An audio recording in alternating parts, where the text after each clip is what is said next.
Morning, sir.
Morning. Oh, there you go. Be good now. Breakfast is here.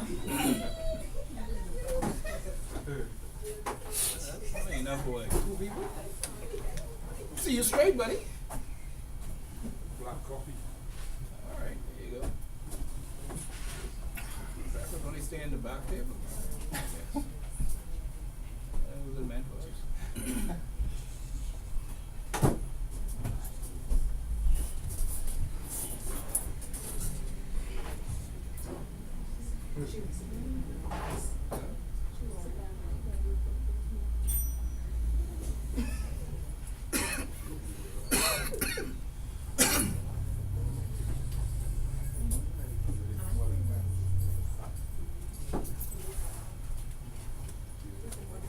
Good morning. How's you? There you go.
good. All right. Is your glasses? Yeah, I got one. Oh.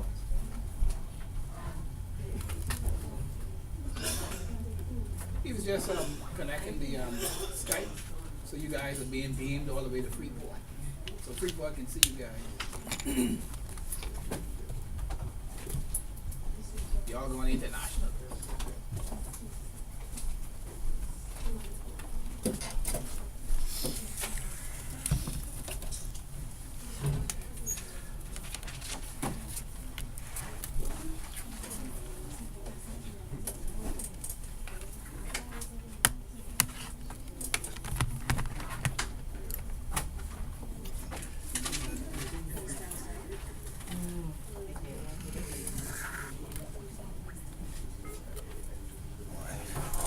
She comes on super up. All right, so you All good? right. Yeah, we good. We're recording. All right.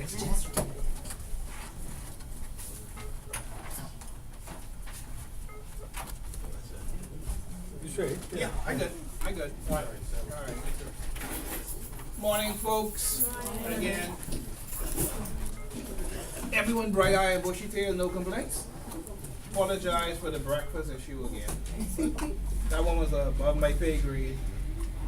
They told me to tell you guys there is good news. Monday is a holiday. Well, look at that fry. If you see the fry, I'm gonna. I mean, I don't know what else to say. I mean, today's Saturday. I mean, you could take in a movie, go to the beach, or hang out, or all that good stuff.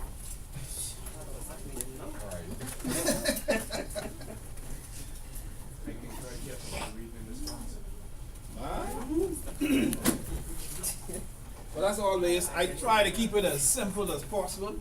Oh Lord, who is this again? I don't see if I can turn my Nokia off.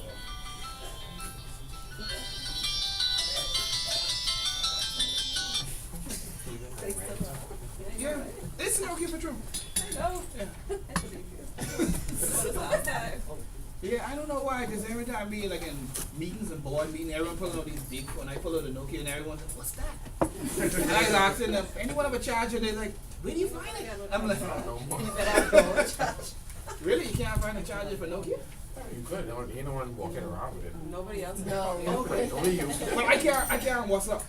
I can text, That's good. but I can't WhatsApp. This doesn't allow me to WhatsApp. That's good. That's structure. Yeah. But can you make up the screen? I just want, or do I need to come in the light?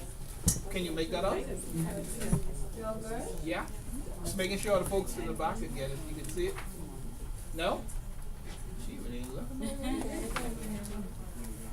Miss Burrs. Can you see it? Yeah.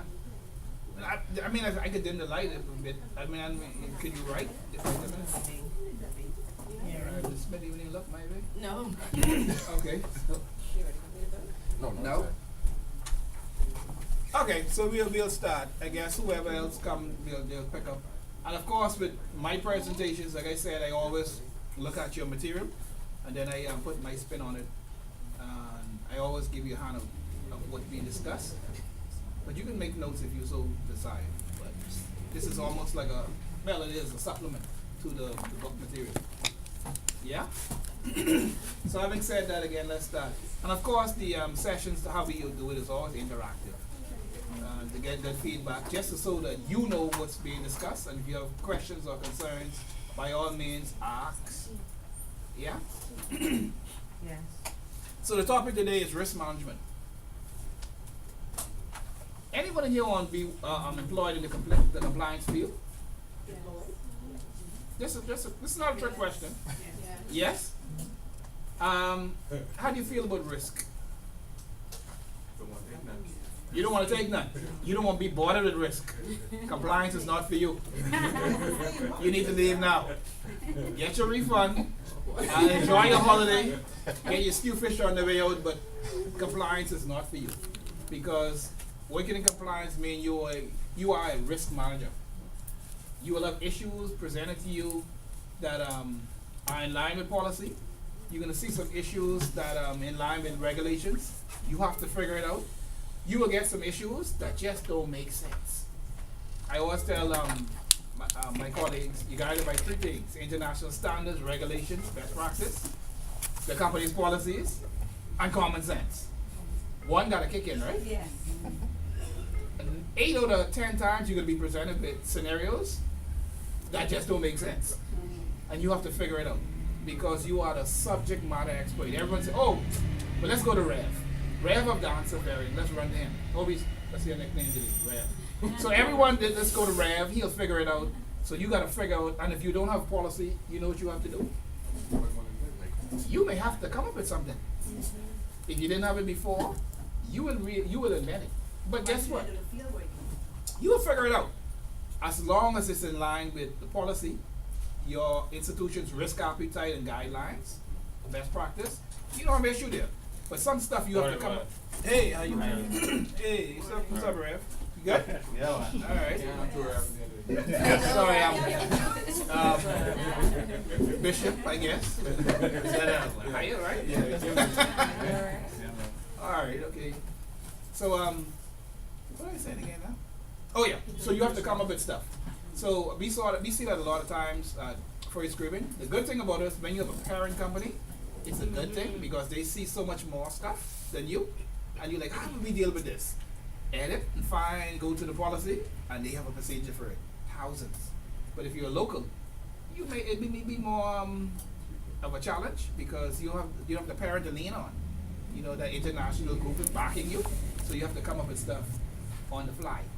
But it's a good thing. You know why it's a good thing? You're justifying your existence. You know what I mean? You're there for a reason. This is why you're being paid the big bucks. Well, not everyone, but I mean, you know, you're paying a good salary. Hey, oh, thank you very much. Okay, thank you. So you gotta justify your existence, and everyone will look to you because you're the subject matter expert. You're the ones who have the certifications. You're the ones who get up on Saturday and go on to BIFs. Got your certifications. You have your ICA coming from University of Manchester. You have the on-the-job experience. You probably assisted with the drafting of these legislation. I didn't even know we have a whole prosecutor in here. The young lady right here. She prosecuted cases. You all know that? Yeah, she's prosecuted matters. So you got legal drafts persons here. So you got a mixture. So all that experience help you to deal with risk. Yeah? So we've now set the tone. The areas of discussion today, you need to know what risk is. Can't get away from that. If you're a subject matter expert, you need to, be able to sensibly say what risk is. The areas of risk that you're going to be facing as a risk manager, in particular the financial sector, you have a regulatory obligation, meaning it's the law. Got a prosecute here. So it's the law. It's never woulda, coulda, shoulda. Listen here, if it was up to me, I wouldn't bathe some days. I just get up, go do what I gotta do, but guess what? It's the law of hygiene, Sometimes I feel as if I could fly. I just want to go on the bridge and just jump. But then this thing called the law of gravity. So you got a lot of laws out there that prevents me from doing some stuff. Yeah? You wanna know what's kind of come from you at this moment?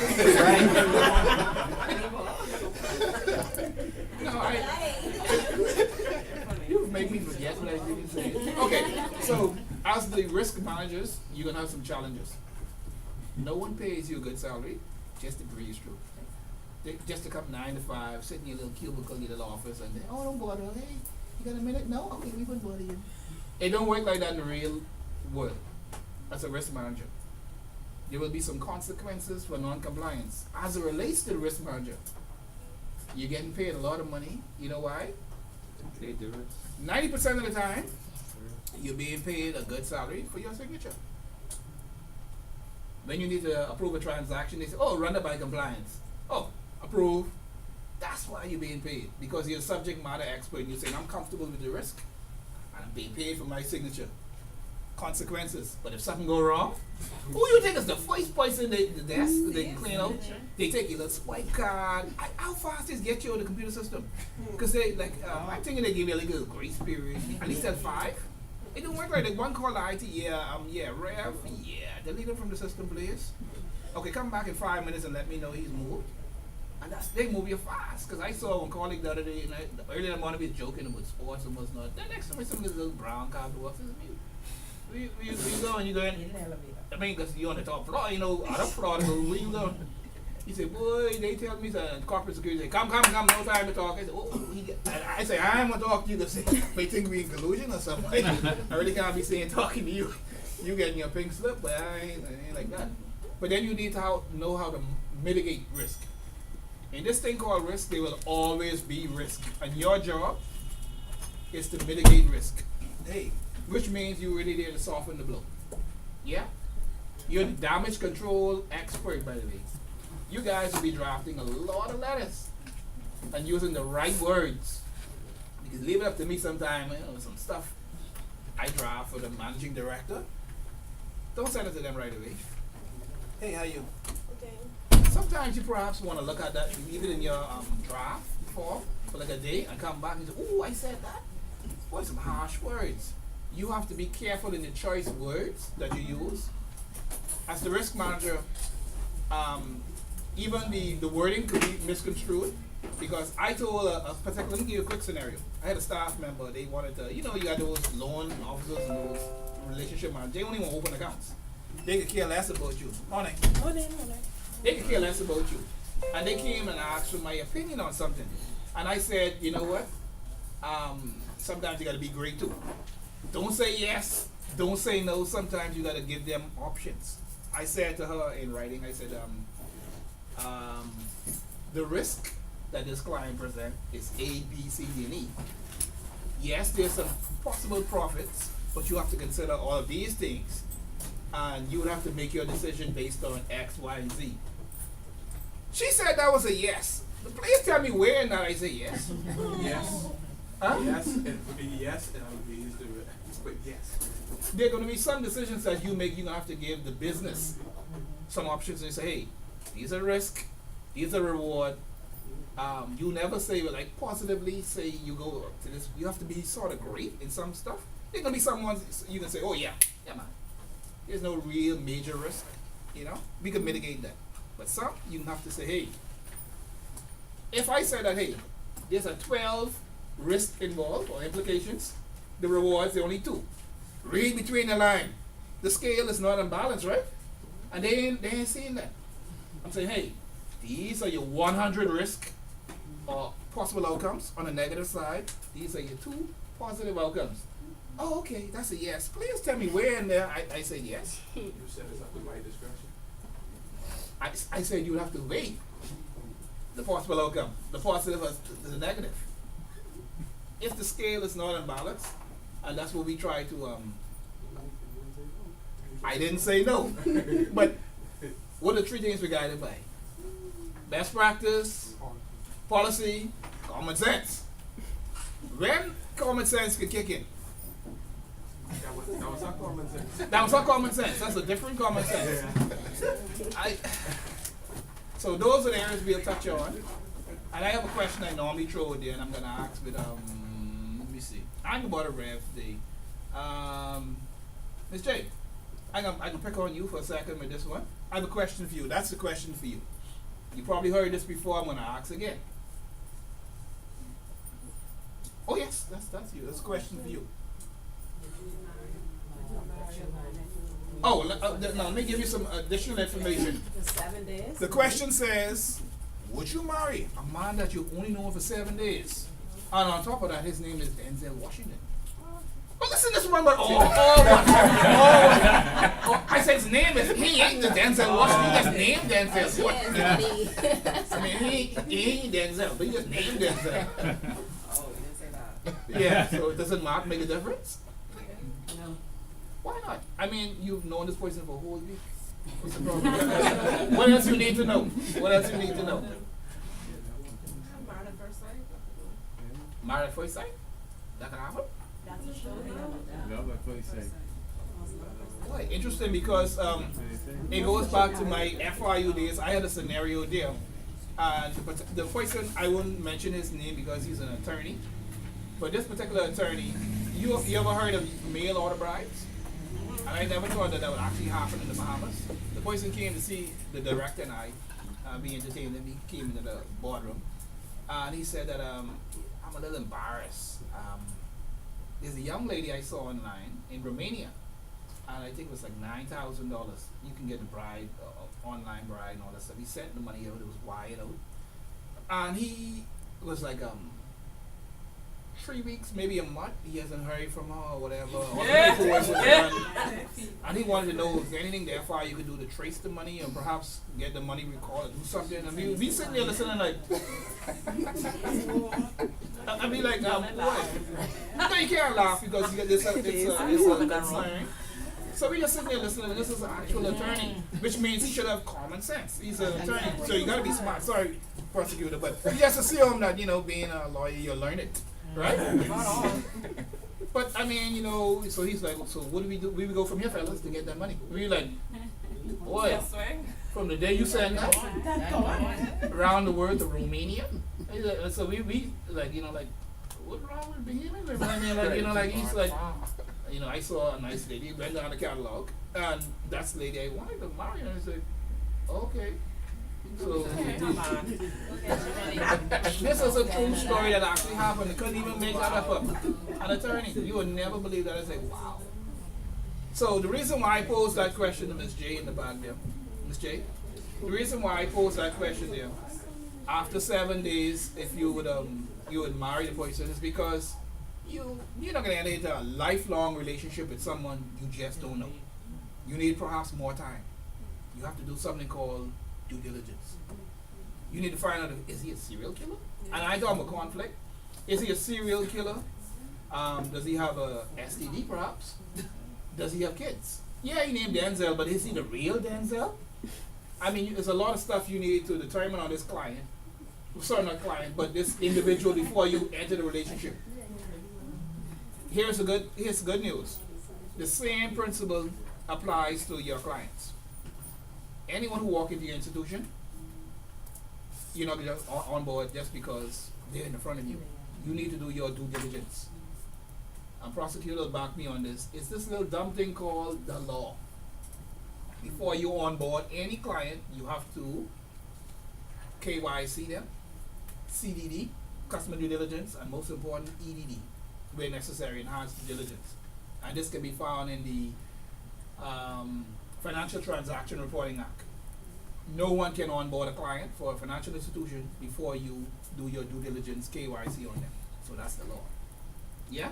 So the same thing applies. You're not going to marry that guy after 7 days. Please, don't marry someone after 7 days. I don't care if he look like Denzel, act like Denzel, maybe even have Denzel money. You don't know that person. See the principle apply? So, because there's a risk.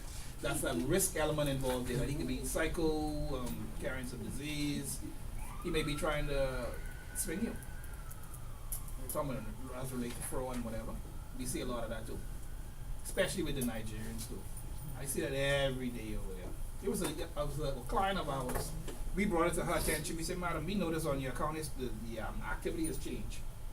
And she was like, yeah. Why are you sending all this money to California? She like, I don't really know one business. And then we said, yeah, we understand that, but then we noticed that it has some Nigerian ties. As soon as she gave me the story, she said, oh, well, the person said I'm going to inherit some money, and I was like, okay. I ain't got to go no further. I mean, really, think about this for a second. You see any risk? I mean, who in Nigeria know you? Nobody. That they're gonna die, and all the 5 billion people on planet Earth, they want to give their inheritance to you. Who you is? They just randomly. How do they find you anyhow? But she said, well, all I need to do is pay the cost, to get the money cleared and send out and everything like that. They gotta be real because the documents had seals on it and everything. I said, really? I could get seals from Wong. For $1 a change, but. She was sending the money out, but so we had to exit that relationship because some other ties there. So you also have to give advice too. The business owns the risk, not you. Your role would be that of advisor, yeah, trainer, because you have to train your staff on what to look for, and you also got to be a tester, meaning you have to test your business is controlled. Yeah? So treat, hey, how you doing? No, you don't shake the table. Yeah, man, yeah, don't shake the table. You know, that other lady was shaking the table. So as the compliance manager, remember these things. You're gonna be the advisor. Everyone comes to you for advice. You're gonna be the trainer. You have to train everybody. They need to know what legislation says, what your policy says, and sometimes, believe it or not, some of the common sense, you gotta teach them some of that too. And then you have to be the tester. You have to ensure that policies are being adhered to, local regulations and requirements, and if there are any gaps identified, that you remediate. Meaning if you discover that, okay, this is a loophole for possible money laundering, terrorist financing, then you need to bring that to senior management attention. Don't just go with the issue. Because my boss will always tell me, don't come to me with no problem. I knocked on the door, boom, boom, boom, boom. He said, come. I said, I got an issue. Out my office. Let's try it again. Boom, boom, boom. Boss, I got an issue. Out my office. I said, what's a psychopath woman, you know? Like, what the hell? And I was like, you know what? Like, and you know, I was dead hard that day. And I said, you know what? You are. So I said, let me try the next day. Because I getting ready to cut tires now. So, cut tires. So the next day, boom, boom, boom, boom, boom. Come. Boss, I got an issue. But I got some recommendation how we can resolve it. Come inside. I said, that's what it's all about? You're being paid not to be a robot. You're a subject matter expert. You have to have an opinion or at least some idea how to fix the problem. You are a fixer. As a risk manager, you're a fixer. You don't say, well, guess what, board? We got all kind of issues. And the board said, yeah, I understand. We know that. What do you propose? Have you any proposals you want to put forward to us? That determines how long you're going to be with the company. Knock on wood, I've been with First Grid now for almost 9 years, so I must be doing something right. And boy, look here. Even though you ain't gonna be the best draftsman, you know. Just come up with an idea or plan. Don't worry about the little grammatical stuff or logistics and all that stuff. Just say, hey, I think we should go this direction or that direction. You know, and it wouldn't affect your, you know, words, throwing those words like, it wouldn't affect your profit. Oh, it wouldn't affect our profit. I like how you think. He's a smart fella. I like that. We can keep him, you know, just throwing little words that they like to hear, you know, make them look good. You always make your boss look free. Advice, I always make my boss think that it's our idea. I say, boss, we can do it like this, you know, that. That would fix that issue right there. She said, you know what? I think we should do it like this. Do it like that. I put my name to the bottom, put that head on it. And I said, that's the same thing. But I said, you know, let's go along. I said, yeah, boy, that's a great idea you got, Mom. She said, yeah. All she has to do is put her signature on it, you know. But it was my idea, but you know, hopefully she remember me at the end of the year. When you know, yeah, hopefully. I always do it with my boss. Make her look good. No boss, this is another free advice. Don't ever get in those meetings with senior management when you make your boss look incompetent.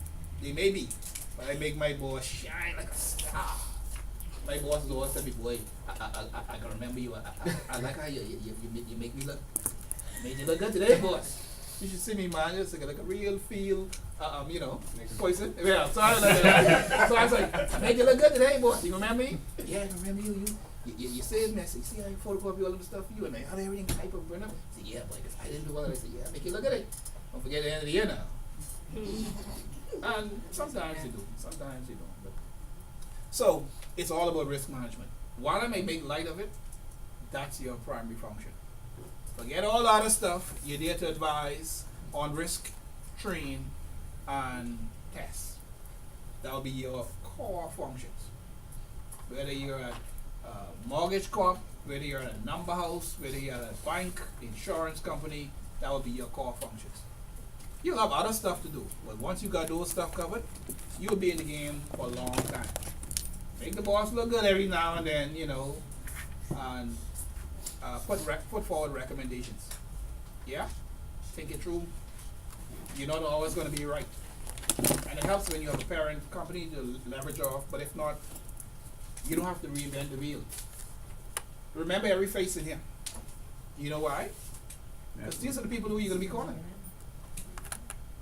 Hey, Einstein. I called my colleague at Scotia, hey, I got a scenario, let me bounce something off you. Oh, I don't like where you going with that. I called Bank of the Bahamas, hey, let me bounce something off you. It's a fraternity. If you think you have the answer for everything, please leave. Because I don't. I call up all my colleagues all the time. I want to bounce stuff off them. They'll say, you want me to send you a copy, whatever. Please do. Please do. I get a copy from this person, a copy from that person, some ideas here and there. Go sit down. And when you see that report again, seriously, if you get all that information from all your colleagues and when you see your report, you marry all those bits of information, and the boss say, wow, well, you sharp, eh? I ain't sharp. Common sense. I got a mortgage. I ain't fool. I gotta justify my existence. You know? So what is risk? Again, and I ask the question, would a bank, I got a mortgage clerk man right back there, would a bank give a loan for the construction of a new home provided that the contractor has all risk? Huh? You make annual premium payments for hurricane insurance just in case. There may be a year when you don't have an insurance, hurricane coming through. Does anyone in here have life insurance? Why you got life insurance? Yes, we did. Just in case, the risk. Anyone in here have a vehicle that's on the road and you don't have insurance? They would not see. No? Yeah, my car in the mechanic shop. I'm just saying, it's a risk. You risk getting in an accident, police pulling you over, and you catching a case. Sorry? No, it's about to be lost on. Yes. So you have to have a requirement in place. Well, risk, I mean, whenever you have risk, remember this, folks, you will always have risk, but you always balance it off by having controls. And a control would be having car insurance, hurricane insurance, having policy for your institution. Yeah? Whenever there's risk, you have to always mitigate with controls. Yeah? You don't have control of everything, but you have to have control to mitigate the possible risk or outcome. And of course, with the life insurance premium payments, just in case you pass away, the free cost of burial. Don't you see sometimes there's someone just passed away and they are by Arawaki, they're trying to raise funds to bury the person? That's sort of like crazy, right? But it happens. Yeah, people don't have life insurance and they're trying to sell. How much fish you need to sell to get that? Plenty. You know, it's a lot of snappers. But it happens. So you know what risk is, just in case, but you have to have controls to mitigate. Continuing risk. Risk is the potential of gaining or losing something of value. And if there was a financial institution, the risk that you would gain a hefty profit. Don't let anyone fool you. Financial institutions are in business to stay in business. You're profit driven. Don't let anyone fool you, tell you, oh, we're here because we want to help the Bahamian community and we think that you're in business to make a profit. Anything else is icing on the cake, but you're in business to make a profit. But you don't want to lose something of value like reputation. You could have one bad scenario which could cause your institution to lose consumer confidence. You could lose a lot of clientele. That's almost the kiss of death. And I've seen, I don't call the name of the bank because the person may be wicked in your eye, so I can behave. Huh? Yeah, that's right. But there was a particular bank that had their license suspended. Yeah, because it was in the headlines where alleged, I always do this because she is here. It was alleged that monies were laundered through their accounts. Yeah? Because of that, central bank stepped in, suspended the license. And you know, just to clean up their act, they changed their name. For one, they did this thing where they was cleaning the roundabouts. They started sponsoring all kind of stuff, Unity House, this house, that house, just to recapture their good image. So you see something you don't want to lose. Reputation is something you do not want to lose. As a risk manager, they'll call you in quick, fast, and hurry. Rev, you need to do damage control. What you can do about this? It ain't even your problem, but it is your problem because you named risk manager. So what are we gonna do about this, Rev? So you grab the marketing manager. Hey, how we can spend this? What sporting club needs some balls or tennis rackets or something like that? Will any roundabout need to get cleaned up? Good, that's a good spin. We need to put a new coat of paint on the building. We need to say we got some new policies and procedures. We having client appreciation day. You walk in, you get a brownie and a cup of tea. Thanks for the Dunkin' Donut, by the way. No problem. So they do stuff like this to get that. Oh, that was for you, Arab. Okay, that's how we living now. All right. So they do stuff like this to get a good image and maintain a good reputation in the community. You want to get profits, but you don't want to lose stuff like that.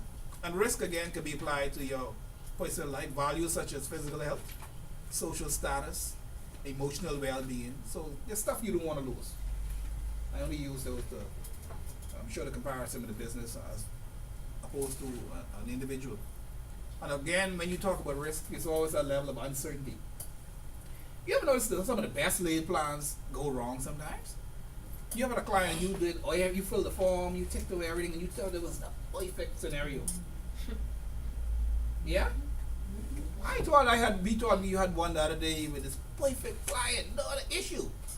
Then all of a sudden, you know, when you're watching the news, they say, in the news tonight, John Doe just got indicted. It's like, well, you know how dying John Doe? And you're like, how we missed that? There's always uncertainty. So you think in this perfect, comfortable world where, okay, we cross all our T's, dot all I's, things just happen. Yeah? Unfortunately. That's why they call them accidents sometimes. You can be driving, mind your own business. This joker come, man, the other day, going down to some Fade Avenue. This fella, he must be running from the police on his motorbike.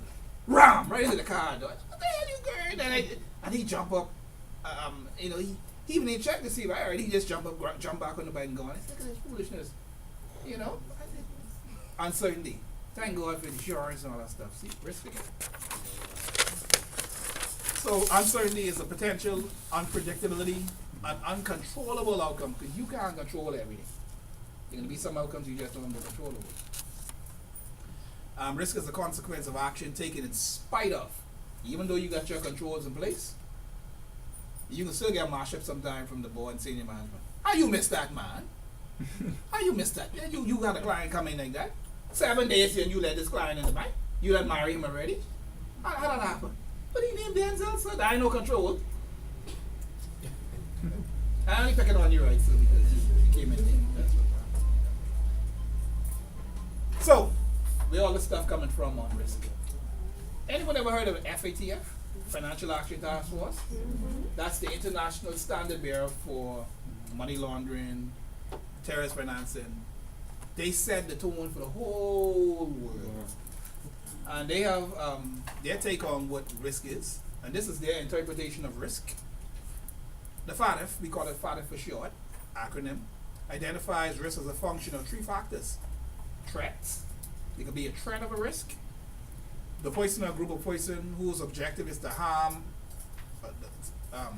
is to cause harm to state, economy, or society, such as your criminals, terrorists. Vulnerability could be a risk. Yeah? Those things that can be exploited by threat or may support or facilitate the activities. That's why it's very important to know what type of products and service you offer to your client, because you don't want it to be too attractive, and you have to have safeguards. So whoever using them, yeah. Consequences refers to the impact or harm that money laundering or terrorist financing may cause, that include the effect of the underlying criminal and terrorist activity on financial systems and institutions, as well as the economy and society. So they're going to be threats, possible threats, they're going to be vulnerability, and there will ultimately be consequences. And that's the FATF's interpretation of risk. Those are the 3 factors: threats, vulnerability, and consequences. If I talk fast, please slow me down. You're going to be paid a lot of money to identify risk. The risk may not be obvious. So you have to have, what do you call it? The spirit of discernment. Yeah, that's what they told me, because I remember when I first went to the bank, they said, we need a file, we want to let you review this file. I said, okay, no problem. I see the woman come with a little card, you know. I was like, you bring a card for one to bring me the file. She said, oh, the file is in parts. I said, what the hell? I said, what I get myself into here? And the woman started taking all these files, and she said, "Oh, A." I said, "A." And she B. And I said, "What the friggin' hell?" And she said, "Okay, I said, "We got all this." I think we got as far as J." And then she's like, "Okay." And I said, "All of this?" About a couple thousand documents. She said, "Yeah. They said you're gonna review it." I said, "Okay, I guess I'll look at it." I said, "Well, how soon you want me to come back to you?" They say, "You don't rush. 1 o'clock is good." I said, "Who?" 1 o'clock, what day you talking about? They said, "Yeah, you're the risk manager." I said, "Yeah, but I mean, it's my first week in the bank. You come back where?" I said, "Boy, there can be some cheating going on here." This is another trick I use, but this can stay right here now. I hope I am here. Listen here. Remember I said you don't know everything? There's a young lady who worked with me. Brilliant. When it come down to reviewing high-risk clients. I said, "Yeah, okay.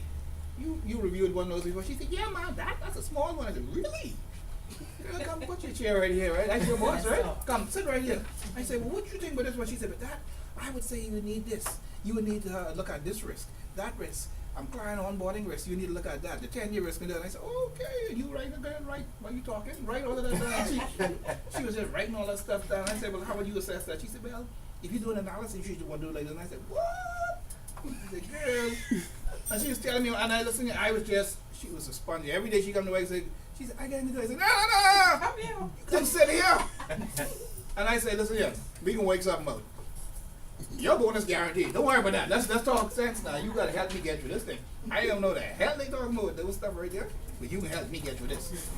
I know stuff with the regulations, all the stuff with the hands-on, and doing the actual stuff. Theory is one thing. You know, people can say, "Oh, I went to University of so and so, and I did this." Yeah, that's good. Ain't nothing substituting experience. There is no until you got burned. You can't tell me about fire. I want to see some scars on you. Remember your scars. But you ain't got burned yet. But I gotta deal with you. That's why if a doctor dealing with me, he gotta be at least 70.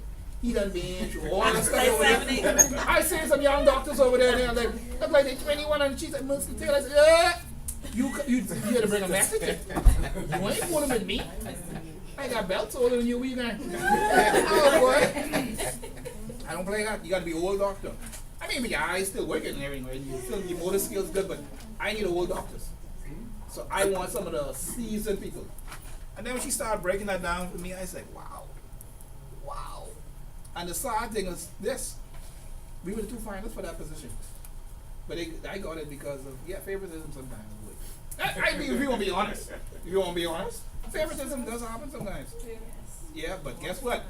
What I did, I know God is still on the throne. I know all that stuff. But what happened after that? What I started to do, when she left, I would stay back to work. I would go and pull out all the old files, and I would start going through them. I would stay there until late in the evening going through all that stuff. I said, you know what? Ain't no way she can be under me. I know more than me. Because sometimes people under you, they'll spin your head. You think you doing everything. No, ain't no one under me can know more than me. So I was reading, and so she come pull out her chair the next day.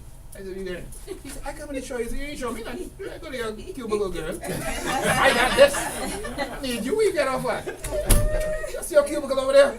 He said, "You sure?" I said, "Try to go on with your business here." That's confident then. You show off then. So, you need to identify and assess the risk. Pretty much you need to size it up and see what risk exposure it presents to the bank. So you need a risk identification. This is the firm's exposure to risk, which requires external knowledge of the market. Again, you may not know everything. Yeah, you need to know about the market. I mean, what's the trend? How's the market trending right now? It's say for real estate, how's the market looking right now in real estate? Up? No. A lot of people buying homes right now. People losing their jobs right now. You want to take on? Sorry? It's a buyer's market right now. So you have to have local knowledge, market knowledge, external knowledge. You can't just know your little box inside your company. Because you can have, right now we don't have a problem with lending money. We just can't qualify people. That's the issue right now. A lot of people losing jobs. Yeah? You have to do a risk analysis. This is an assessment of the probability that an event will occur and consequences. So you gotta look at each case and say, you know what, this have a good chance of waking up in business. And it's when you do that scale balance, it's more on the positive. Yeah? Because you have to sign off at the end of the day. You can't say, oh boy, this ain't gonna work out. That dude just does his job, be giving him credit card and mortgage and was it. You setting them out of the fail. You can't do that. Risk evaluation. The firm has to decide which risk to accept and which need mitigation. You're not gonna accept every risk because you have to have what's called a risk appetite. You ever went to the place called Golden Corral? I was watching the other day because I just watch people sometimes. You know when you got some time to kill. And I ain't trying to make light of the fella, right? The door was this big. And he's at Golden Corral and I was like, you know you go back, right? And get stuff, right? But this is the first load. And he was just loading and I was like, okay. He got the cake. Look at the side of the cake. He got all the ribs and all that. And I was like, but dude, you could go back, And he just was loading up. There's only so much your stomach could hold. Well, I guess it's probably stretched for now, but it's only so much you could take. And he was just going and going. I said, wow, you need to have a risk appetite. There's only so much capacity you have. And you don't want to overdo it because the risk is what? You may have a heart attack. Sorry? A great risk for him. So you have to have that risk appetite. You're going to hear that a lot too.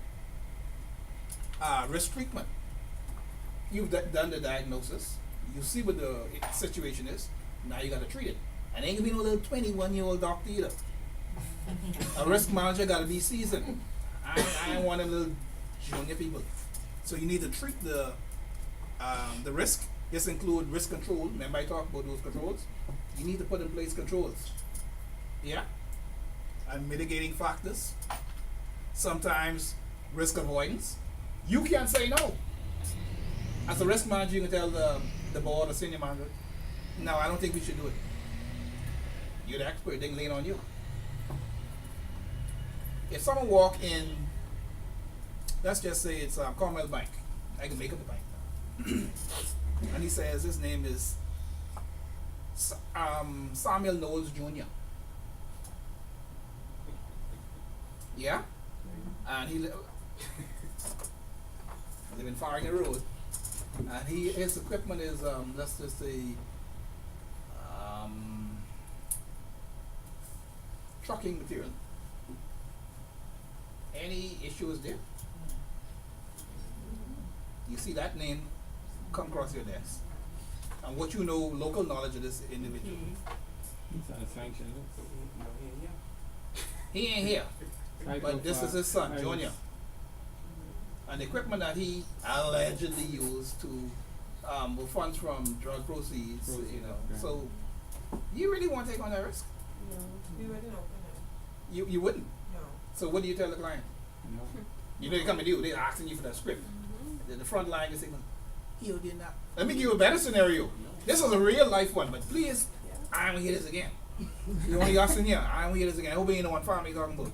So y'all gotta just hold your right hand, please. Just hold your right hand. Just hold your right hand. I will never repeat this again. But you ain't raising your hand though. So we had a customer in I think it was January or March of this year. She came to one of our branches. And so the CSO, customer service officer, called me up.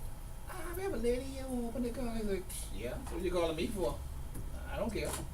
And he said, she said she named Kevin Major. So they got my attention and said, okay, hold on. They come from my ass. Right now. Okay, what happened now? They come from us. Us meaning Where I work. We run her and her son. well, she came. So as soon as they told me that, I said, okay, why you sending them by us though? Me and them, they just Who's we carry though? on to work. One body. Don't send them to us. They carry on to As soon as they called me, I say, okay, let me ask you this question. I asked the CSO. I said, I asked the CSO, is she wearing all white? He said, yeah. How you know? That's a trademark. She always made up and always wearing white. I mean, I guess white mean you pure, like cocaine. So she,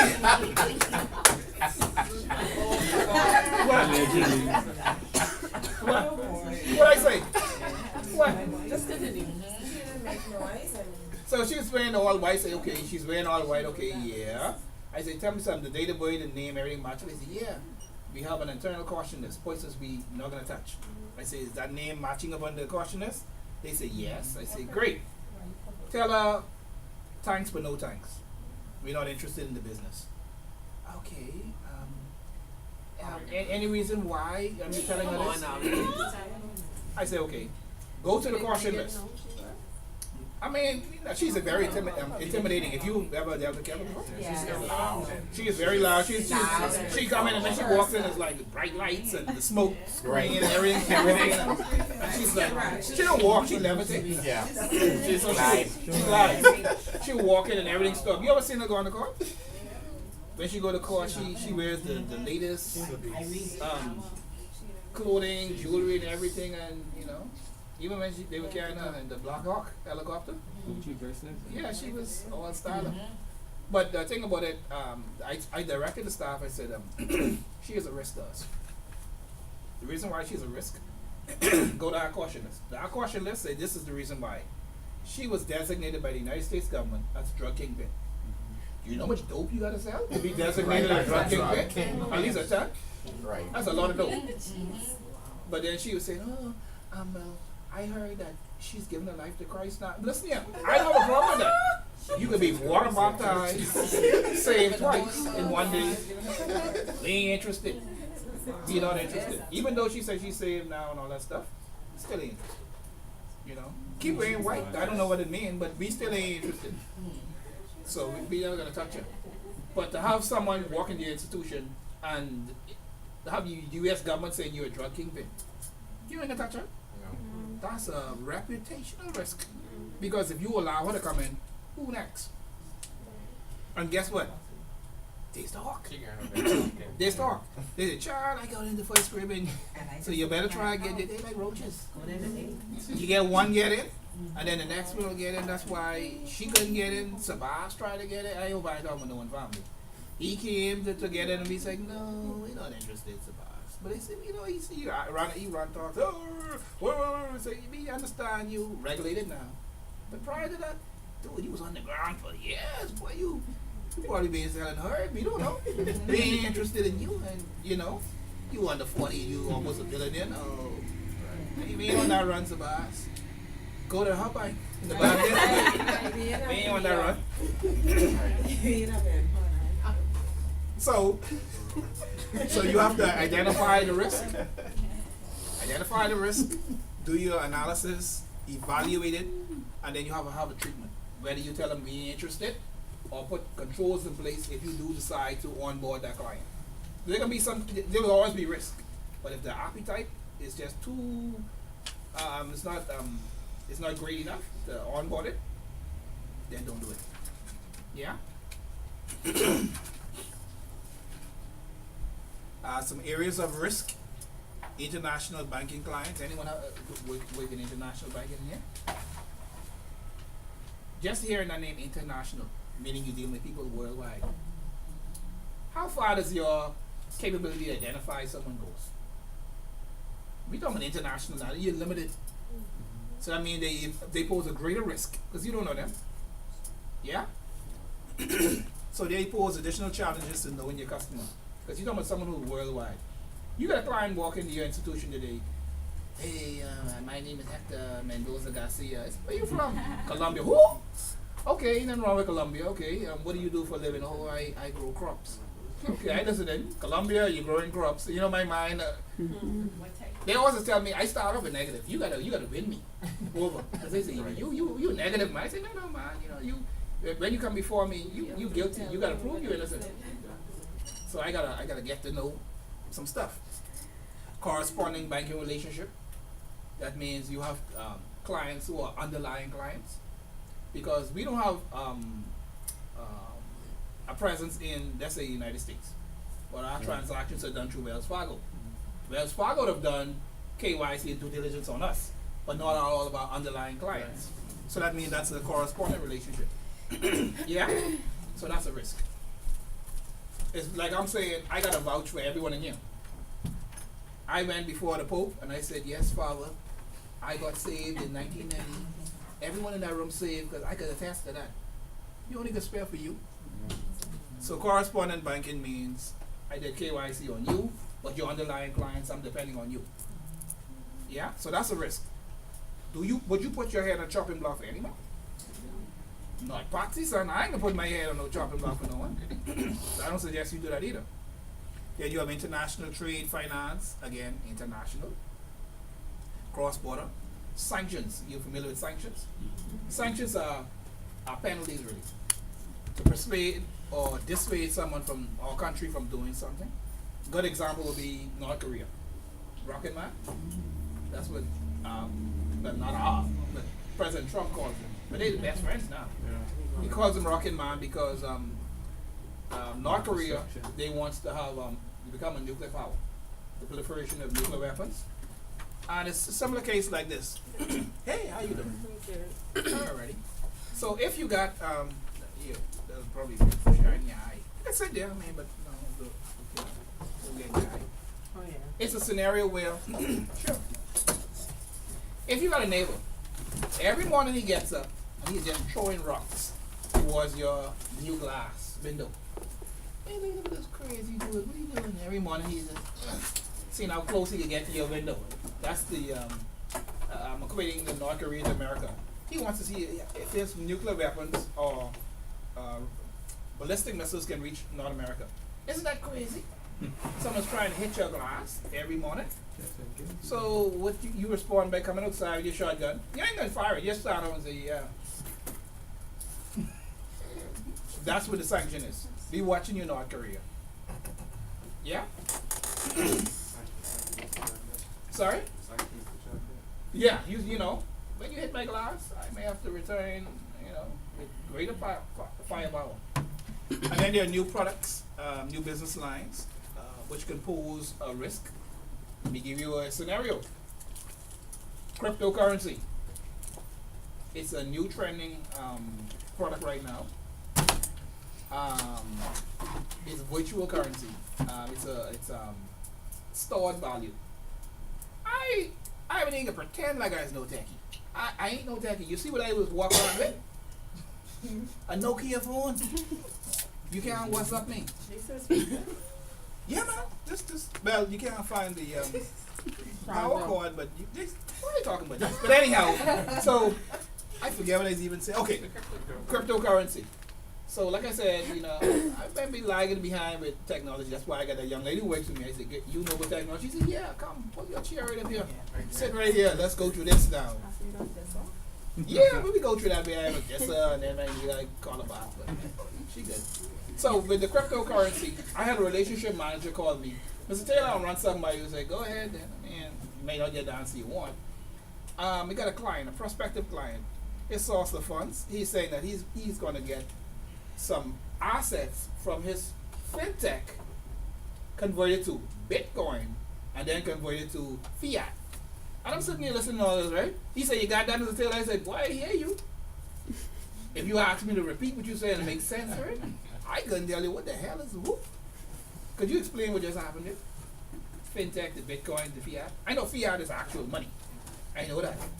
When you're converting these different technological values, stored values. I was like, wait, I don't even know. I said, well, where's the KYC? Well, it's there in the blockchain, in cyberspace. And I was like, wait, what language you talking? I don't know what you talking about. If you don't know who the client is, how to access the KYC. Here's let's say they also told me he has a virtual voice. And I was like, why you go to a virtual bank then? Why you coming to us? So he have the whole cyberspace to deal with. How do I find this person? Let me ask you a question, you're the lender. Would you lend money to someone you can't find later? No. I don't even know where to find him. That means I don't have KYC on him. So you see the challenge? And on top of that, we don't have legislation in the Bahamas to govern virtual currency and blockchain technology. So when you don't have regulation, there's room for abuse. So you see the risk? Yeah? And then we had another scenario. Medicinal marijuana. I'm sitting down at my desk, minding my business, phone. So Taylor, I'll run something by you. Go ahead, man. You might not get the answer what you want. That's the script I give them. So they go away. So we got a client, he wants to purchase, this is all I heard, $500,000 worth of marijuana. I said, what the? That's all I heard. They didn't, they don't give you the whole story. And I said, after the show number, they said, oh, you ain't hear the whole story. I said, but give me the story then. You can buy medicinal marijuana stock exchange, in particular Canada. I said, oh, okay, well, you ain't tell me all that part. So he wants to wire some monies out to us to purchase $500,000 worth. You got money to spend. It was an issue for us because marijuana is illegal in the Bahamas. Yeah? While it's legal for medicinal purposes in Canada, you can't do that here. So that's a unique case. So this way, common sense got to kick in. It's called who? Call the parent company. Well, you could, but we could put a case forward to the parent company and say, hey, this may be a good business opportunity. Y'all could do it up in Canada, but our local legislation doesn't permit that transaction to happen. Yeah? So we do have what we call a risk committee. So I told the business, using common sense, put your case forward, what controls you have in place, and you ain't gonna be buying no real marijuana, just the medicinal. Show legislation for Canada, show the audit trail for this transaction, and a case could be submitted to our risk committee. And let them say it, because that's above my pay grade. There will be some scenarios that are above your pay grade. Don't rush to sign your name on everything, because once you sign, it means it's approved. Yeah? Don't sign everything. Because when you do that, sometimes you may get a pink slip. Then you got global clients. Again, we know with the global clients, you're talking about worldwide. We had a request one time, I remember this. This fellow said he was a part of the royal family in Saudi Arabia. He was number 35 in line. So I mean, if 34 people dead, he would be the new king. So I was like, where you want to find these people, man? So how do you do background check on someone from the royal family? So I asked her one dumb question. I said, where's money coming from? Oh, from oil. Okay, Einstein. I mean, like, will he own an oil company or they for generation oil? I think you only give me the white grid. So you see how you got to become creative as the compliance manager, because you have to show this audit trail. Show me by way of org chart, lineage, however you can demonstrate to me how he is number 34, 35 in line to be the next king. Financials. It's all a part of due diligence. And you have to know. That's your job. Future acquisitions. Perhaps you're merging or you're purchasing a new entity. That's a risk. Yeah? Alukaya. Is there any risk there? Is there any risk of the government purchasing that? Yeah.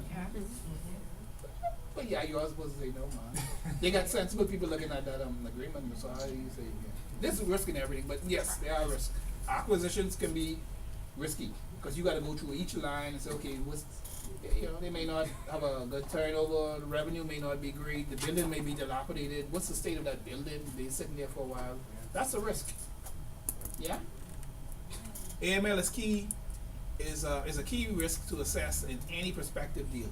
You have to look at the AML component in every deal. Always. Yeah? Because there's always some ties, possible ties of anti-money laundering. You have to look at that. Question. Which one of these gentlemen right here pose the greater risk? One of them could be. I use this on some of my staff, right? And then this is what they said. 90% of them said the fella on the left. That's a big crook. Look at him. By the way, and I told them, I said, no, you're wrong. It's the guy on the right. Why? Because he worked for Arthur Anderson. You remember Enron? The big scandal? He was one of the chief accountants. But the guy on the left, you ever heard of a fella named 2 Chainz? $7 million. He's a rapper. He's a legitimate rapper, multi-million-dollar recording artist. But they say, oh, it gotta be him. You can see, you can't even see his eye. It gotta be red. So he probably involved in some drugs or something like that. But no, he was the legitimate fella. Man, you wrong for that. So you can't. Whenever you got a client, don't look at outward appearance. You look at transactions. background, history, background. Don't look at the parents. Because I remember one time when they were doing work at Lattice. And this little short little white fella with these slippers on, the short pants with the little shape with a bunch of little flowers all over it. And he was drunk all over the place. Look at this little drunken fella. I mean, like, you know, why you was on security standing up? They went to escort him off the property. You know, he's walking through the casino, and you're a little gun thing.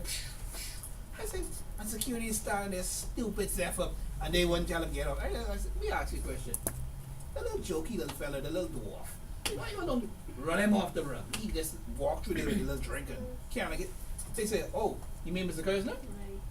And I said, oh, because I didn't know who Kersner was. I said, hi. And I was like, and they said, he owned all of this. I said, right. This fellow who wearing sandals and little short pants, only poor people dress up anyway. So I was like, him? They said, yeah. So you see why you can't rush to pass judgment on the parents? He owned the freaking place. And he doing all this. Dead wrong. So you can't make an assessment on parents. Sometimes you see people come over to the bank and they come like in Bermuda shorts and whatever, and they come and they're like, I own this and that, and wow. And you see people come in with 3-piece suit and they come in and they eat soup money. Mm-hmm. They broke. So you can't look at that with the parents. Yeah? High risk clients, you know these high risk clients. And not, yeah, there's some, you know them. PEPs are high risk clients too. They require due diligence, and you need to manage them for risk. These are your former and current prime ministers. And once you have a politically exposed person, whether you're a domestic PEP or foreign PEP, you're high risk because of that corruption component. You remember that so-called royal family request that came to us? You're a PEP. When you're dealing with those type of persons, they can control the public purse strings. They can make decisions on behalf of the entire country, and because of that, it's susceptible to corruption. If I got all that power and influence, you know, someone can come to me and say, yeah, I need to get a contract once they get in. I mean, it don't happen in the Bahamas. But when I get in, I got one little cleaning company, or I got one whatever company, a hurricane may come in, and I got a couple of trucks. They ain't do no work, but I can even contract. No problem, man. I once I get in ministry works, I can make sure you're straight. Make sure you get some kickbacks. It happens. Sorry, alleged kickbacks. You always got to do like this and say alleged. But when you're dealing with high risk clients at your institution, you have to risk rate them higher, and you have to scrutinize them. You need to know what their assets look like, so you don't see the treasury money coming in. You know, you're like, hey, hold on now, what is representing? And that's why when election year, that's the only time they do it. They have to make a public disclosure of their assets. It's in the papers. But actually they're supposed to do it every year. But they only do it during election year. When I look at some of the assets, I cringe. Because I saw an MP, when I saw he say, I'm only worth $3 million. I go, really? You got more than that with us? But then I ain't getting in that because they swear on the Bible that that's what they say is true and correct. So I guess that's between them and God. You have a legal obligation to perform enhanced due diligence and manage the risk. You can hear that a lot. There's probably some going to court or something. No, even in that is, oh, look at some big Macamuck. There's a Macamuck. You got 2 black cars, 2 outriders here. They probably got a function. So, your institution, companies are required to identify, manage, and mitigate potential money laundering risk. That's the law. That's best practice internationally, and it's a requirement. It's in central bank guidelines. It's in the Financial Transaction Reporting Act. You can't get around that. Yeah? Risk management, especially as it relates to AML, you have to identify it. If it does exist, manage it, and mitigate. Mitigate means you put controls in place. That's as simple as I can put it. Yeah? Annually, the risk identified in money laundering and terrorist financing risk should be reviewed. Meaning, if the client poses a great risk to your business, you don't just review that client once and never do it again. If you're a high-risk client, you have to do it at least once annually. Why? That's the law. I didn't make the law. But you have to, for your high-risk clients, review once a year. Amen? If anything you take away from that today, at least once a year. Compliance was required to conduct reviews of all facts related to unusual transactions. And remember, I say facts. Reported by staff. The compliance group also serves as a liaison to external authorities such as Central Bank, Financial Intelligence Unit, Financial Service Commissions, and other regulatory body. You are the risk manager. So that means if there's any questions to be asked of your institution as it relates to, you just reach me right this way. Thanks. Oh. So you are the point contact person. Everything starts with you. If there's going to be an audit by Central Bank, you know where they go to? Compliance. Everything starts with you. You're the risk manager. You're the one who have to coordinate that. Any risk issues pop up, compliance, AML related, it starts with you. I mean, if everything goes right, say, yay, we got one of the best compliance officers. Something go wrong, how you miss that? How you miss that? What happened to you? Well, don't look for nothing this year. They also threaten you with this little bonus talk. And I come from government, so it don't really matter now. Like, I came from government, and I mean, I used to get no bonus. I had one of my colleagues, she was complaining. I ain't talking to business because y'all ain't know what it is anyhow. And she got her year-end bonus, and she's like, I can't believe it. She catch, like, you know, when you're hyper, you bring the little brown bag. I said, what happened? Something happened. Towards the end of the world, I worked so hard this year. Lord knows I tried. And look what they gave me. Only 30,000 bonus for this year. And I just looking at her, and I say, I so hate you. You know, it's 30 grand. Some people don't make that in a year. Annually. And she just, what supposed to do with this? And I was like, Give me a thing. transfer it to my account. My account number is 201-658. And she was just running on and on. And I said, you want to see over there, this look like it. That's when everything crazy is going over there. Everyone the ones who having a good time, you can tell when they got a good payout or bonus.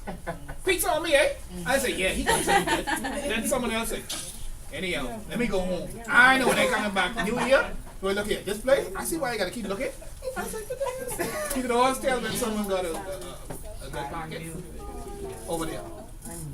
So me, I always play a straight face. I just go home like everything is normal, you know, and then go to the doctor next day and get and play sick. So I don't get caught up in that like that. I finish the work day, then I go to the doctor.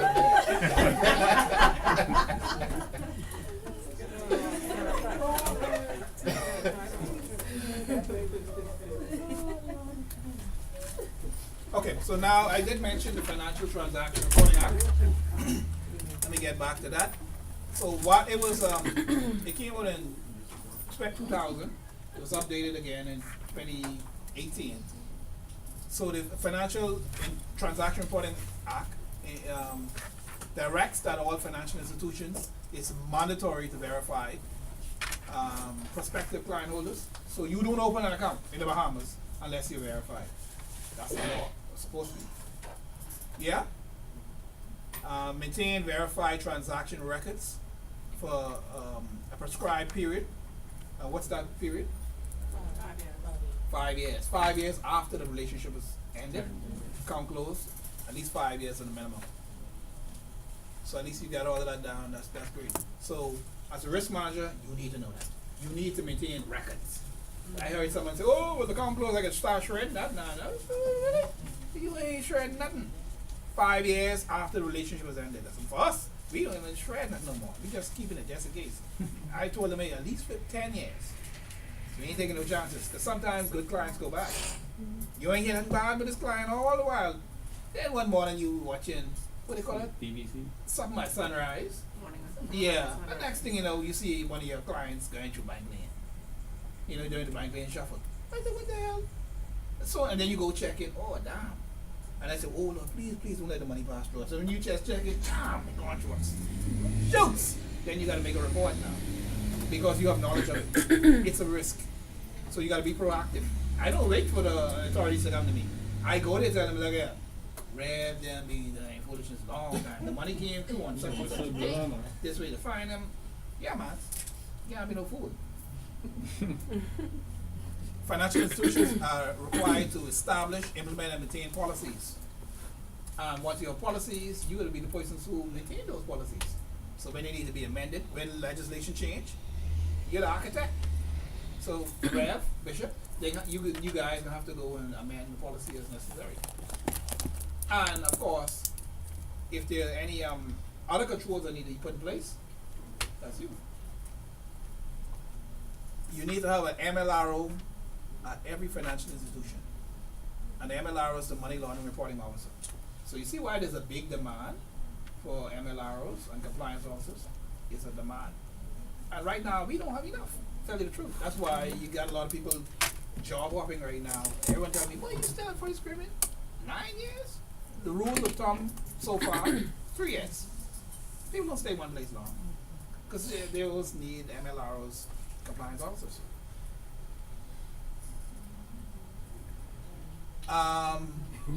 The MLRO is ultimately responsible for making suspicious reports. Sorry, what's that? He said nobody sleep. Most the what? Back on the page. He said nobody sleep. The stress is headache too. It's making me stressful too.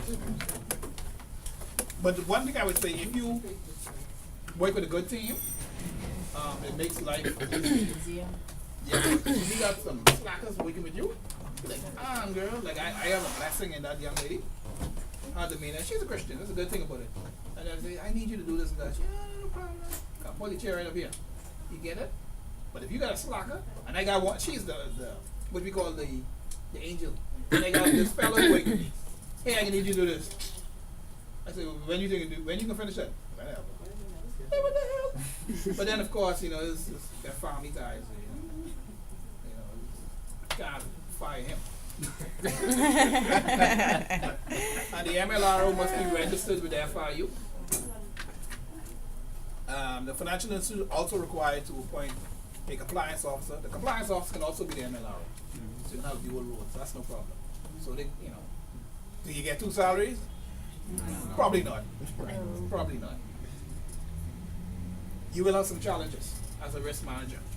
Challenges such as legislative changes. Legislative changes like this. Can't be that minute. As soon as you get it, then they say, oh, we're going to the house. There's something new. I'm like, shoot straight. Y'all can make up your mind. Take some time. Figure out what you want to do. You'll keep amending. So you have to constantly amend your policy. Anti-terrorist financing. The suggestion that the financial institution is being used as a conduit or facility to provide funds which are being used to finance terrorist acts. That's a no-no. They've just amended the anti-terrorism legislation. Fines are crazy. We're talking about if you are terrorist financing, you're talking 25 years imprisonment. That's a long time. Mm-hmm. I can't do jail. And I told the other class the other day, every time I driving down Foxhill Road, and I look in the yard, I see those guys walking on the yard. And I always ask myself one question: who braiding them dudes here? Someone gotta be braiding their hair. Because you imagine if y'all don't see me, next time y'all see me, I got braids in my hair. Zigzag. So I'm saying to say, I ain't doing Foxhill. Sorry? What? What do you Young fella braiding your hair. No, I ain't no doing braid my hair. Because you gotta sit between his lap, but he can do all of that. So you have challenges like FATCA. Everyone familiar with FATCA? Mm-hmm. Foreign Account Tax Compliance Act. Then you have CRS. So the Europeans got jealous of America's FATCA. Now we have to report to Europe. You got to report to America. Enhanced due diligence is a risk. It's costly because you can't do everything, and you need to get additional staff. And because you can't do everything, that's a risk. You're trying to juggle everything, but nothing getting done. Wire transfers. Hey. Morning. Morning, sir.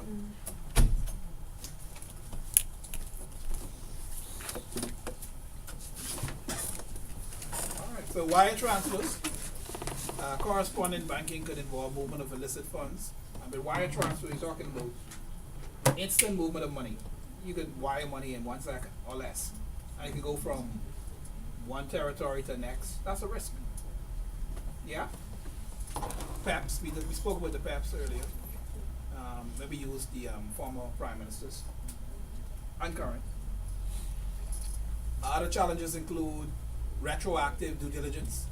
You need to keep current with these KYC information. Anyone ever try to call someone to get some information from them? And they keep ducking you and dodging you. They ain't come and bringing the utility bill or this document or that document. That has always been a challenge for us. And rule of thumb for you as a risk manager, the best time to get information from someone is when they want something. Because if you can't get them a loan and then you got the KYC that's outdated, boy, you can bring that. They'll bring you water bill, light bill, all kinds of bills you didn't ask for. The last statement from the judge. They don't even want to get that check. You know, and then the flip side is this. What you don't give me that loan? You think I come back to bring a receipt? I busy. You ain't never see me busy. again. When you see me, I didn't get my money. Boy, look here. International corporate vehicles, complex corporations and trust structures, senior management commitment. You need to have buy-in from senior management. You have some slack senior managers too. They'll tell you, oh, that's my job. Yeah, that's compliance rule. Yeah, do you need to get that? Or they'll supersede you? Oh, don't worry about that dumb KYC thing. I'll sign off on it. Don't worry about that. You need a commitment from the senior management. And then, of course, the new stuff on the horizon. We spoke of virtual currency, CRS. How does that affect you though? Which? As the compliance officer and senior manager. As a compliance officer, you have to report on it. On CRS, FATCA. But I mean, if the senior management signs off on it, it doesn't relate to you. It's a legal requirement. And that's on you. The onus is on you. Even though they may supersede you, you in a funny position. Because the buck stops with you. So when someone got to get kicking their backside, more likely can be you. Okay, but you didn't sign off on it. The senior No management matter. signed off on No it. matter. You see that? That's a good Yeah. So That's where you have other channels where you can escalate. There's always someone higher than. So that's where you would need to go and challenge that. that's why I'm asking. And then you know when you challenge these cities, you know they I can remember you. Yeah. They can remember you. Yeah, I don't mind that. They can part. make life, Well, difficult sometimes, but yeah. It is what it is. Consequences for non-compliance. Loss of your license. That's the kiss of death. Because if you don't have a license, you can't function. You don't have a central bank license, you might as well go home. It's usually like a permanent loss or like they. It depends, because they can have one where they, it's revoked, suspension. Because if your license is revoked, that means you gotta reapply. Suspension is because they just doing like investigation or whatever. But even if they doing that, it's still still suspended. You apply. can't operate. Yeah. So you have all this staff. No one could do any business. That's the issue.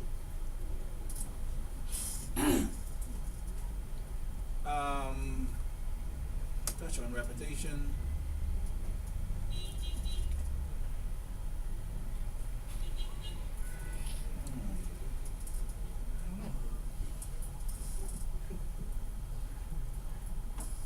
Loss of market share. Be mindful of this. You're not the only institution in the Bahamas. I don't have to come and spend money with you, or open an account with you, or do business with you. I can go down the street to Commonwealth, Scotia, or whatever, damage the relationship with the regulator, customers, credibility with the regulators, because if you're not compliant, I can't trust you as a regulator. It's intensely and costly audits, and your staff could be subject to fines and penalties.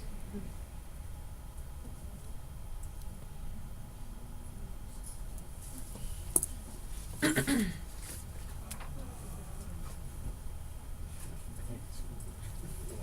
on the page. yeah. One click, sir.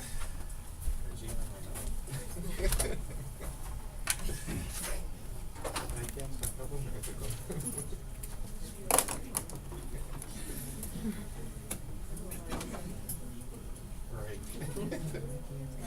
My nose.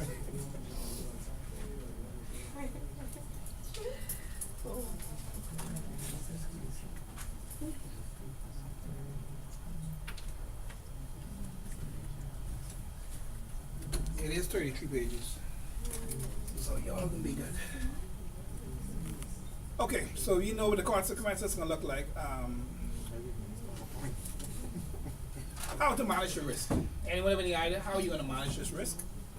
You remember I started earlier by saying you have to have a risk appetite? And I used the analogy with the guy at the buffet. So you need to have a statement saying, okay, this is what we're open to do and what we will not do. So we call it the RAS. The risk appetite statement helps a financial institution to maintain balance. It tells the institution when it's taking on too much risk or too little risk. It also helps determine how much risk is appropriate and how to manage risk within the tolerance prescribed by the board. So the board, which is senior management, they will say, this is the amount of risk we're going to take on. And this you right here bringing in all this risk. You're approaching that threshold. Yeah, rep. So you're approaching that threshold. So you want to keep that healthy distance. Yeah. Of course, anyone ever heard of the 3 lines of defense model? Well, in short, let me tell you what that is. You have the frontline staff. They're considered the first line of defense. Yeah? Sorry? I did? No, she was. Oh, you went over. Oh, sorry. Okay, I can move on. You asked me over the Okay, lines of okay. defense, I guess we just read last week. Okay. So you have the 3 line of defense model. This is an international best practice too, by the way. When you have the frontline staff, they're the ones who onboard the risk. Then you have the second line of defense, which is your risk managers. That's you. Compliance, your quality control officers. Internal audit is the 3rd line of defense. So your frontline staff is your first line, second line would be your compliance, quality insurance, and your 3rd line would be your internal audit. It's a format where you have everyone being checked. So you got the front line who's being checked by compliance, who's being checked by internal audit, who's being checked by regulators, external examiners, yeah. So everyone is being checked. So it's like if it gets through the first line, through the crack, it should be picked up by the second line. If it gets through that, the 3rd line, then you got external. So what if it isn't picked up at all? It's highly unlikely, but it's the best format we have right now. But everyone's being checked. So you got different reviews. So I looked at it, then you got a totally different group, an independent group look at it, then you got another group. My God, if you got 4, 5, 6 different groups look at it and ain't no one pick up on it, And I wouldn't say ain't that you there. really close your doors again, then you stay. But well, either that or you got some people who ain't do job. Need some training. Some training, yeah. Cause that's a lot of group of people to look at something. Sorry. No, go ahead if you have a question. I was just thinking about, you said the internal audit, because last week, Mhm. I mean, this was, I got gathered from it last week, Mhm. was that internal audit and compliance was the second line, Mhm. external was third. Audit is the 3rd line. That person might have been going So too it's far. 4 I lines. don't jump on the, you know. Yeah. Yeah. Before lines. No, it's actually the 3 model. But we just, you mentioned the external Review. and the regulators. Yeah. They would be like the, I guess you could say almost like a phantom 4th line, but we only dealing with the, at your institution, what you can control. Your front line, your middle, and your internal audit, because that's unique to your institution. Anything outside that wouldn't be 3rd, because that's not, you have no control over that, outside of your organization. So, how do you mitigate risk or you soften the blow? You need to do ongoing review of the AML, the ATF, which is Anti-Terrorist Financing Framework. You need resources. If you need help, say you need help. Don't play like you're no Superman. But the young lady, remember, every time I need help, what I do? Try, bring your chair right here, yeah? you can be parked right here for the rest of the week until this project finish. Or if you need additional resources. And something that's always a challenge for us in compliance because they always say compliance will generate revenue. Yeah? Because basically all the others is a bunch of business blockers. Just in case. That's all you're But here they don't for. put no money in. You don't bring in no revenue. But guess what? We keep a Poison lot of on people that out of bitch. jail. We keep you in line with policies and regulations. We protect your reputation. And when everything goes down the toilet, who's the first people they call? Yeah. Compliance. Get compliance on the phone quick. Oh, everything's gone crazy. But at the same time, resourcing is always a challenge. Yeah? Policies and procedures. You need to be able to monitor the activities. Training is very important. At your institution, do they send you to train at least twice a year? Yeah? They don't send you to some seminar like Arms in Vegas or Basically, I for once. offshore Lloyd in Once. Hollywood, Florida, or We just do it. they don't send you all the way. Oh, send them too much money. That's why you're- Ain't Oh, no- I thought ain't you no meant money like generating from anything. that. Company They ain't generating no money. Back up, yeah. That's it. Okay. I mean, there is no excuse you need it. Central Bank in their guidelines said that you should get training at least once a year. At the minimum. And it should be higher than what the average staff gets. So all y'all can't go to the same training. If you're a subject matter expert, you need to go to something. We got beat up at my institution because I remember Central Bank said, well, where you being this year? And you know me, I try to be a good soldier. Well, you know, things tough and all of that. They say, well, you ain't going away? That's an issue. That was a finding. The next year, I was going everywhere after that. I going to Jamaica. They sent me to the States. They sent me to Do all they over have the place. another one coming up soon? Eh? Circa? I think so. I think it's One circa. coming up soon. Yeah. Then another, Vegas, Las Vegas. Vegas, that's the camps. Yeah. I forget. Okay, so risk rating. You have to risk rate all of your clients. That's another control. Why are you risk rating your clients? To know what policies and controls to put in place. And find out that private. That's part of it. She said that it should be formed in your risk copy date. That's part of it. But it also, you would know who poses a great risk to your business and how closely you're going to monitor and assess them. Well, that too. So you have to risk rate your clients. So if it's a low risk rated client, let's say the person sells bottled water by Modern Marathon and the like. What risk do you have to your big company? But if, let's say, for example, let me make up something. Shane Gibson walk in with a briefcase of money, 300 grand, and he want to open an account. Any risk? He poses a greater risk to the fellow who's selling peanuts or water by Marathon. You're in a, Not necessarily. You're in a, you got a dime bag, you know, Okay, all right. Don't feel bad because when you say dime bag, because I had a staff call me the other day. I got a client here who wanna go buy some $10,000 worth of product. I said, okay, why you calling me? I don't care. They say the client wants to get $10,000 worth of something called Indian Remy. I didn't know the clue what an Indian Remy was. And then when she told me, I was like, but that's I know that's like it's a big spliff or something. When you say what is Indian Remy? So I had to Google it because you don't want to look ignorant. I said, hold on 1 second, you gotta Google is your friend sometimes. That's here. That's here. Y'all didn't know that? Yeah. So they tell you to be here. So then I have to go back. So I have to go back to her and play all intelligent. Of course, she can go ahead and get her Indian Remy here. There's nothing wrong with that. But I didn't know people buy that much here. $10,000 worth of here. That's a lot. Sorry.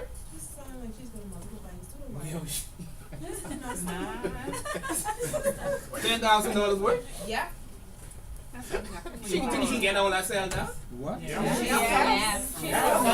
about Spanish right now. I don't know. Well, I'm gonna do it. Sorry, I'm gonna do it. I don't know. You know? I don't know. That's what makes it so cool. Even Check into that transaction. Yeah, that might be something suspicious. And the guy in China, no, Chinese ain't got no hair. But anyhow, Yeah, you really know something. don't worry. That's why I called the young lady and said, hey, find out what Sit this down. Remy thing is that you talking about. Yeah? He probably was wearing some. What? for real. I forget what I was saying. Anyhow, whenever you have risk, central bank and international best practice dictates that you use what's called a risk-based approach. Yeah, it's never one size fit all. You have a good child, you have a bad child.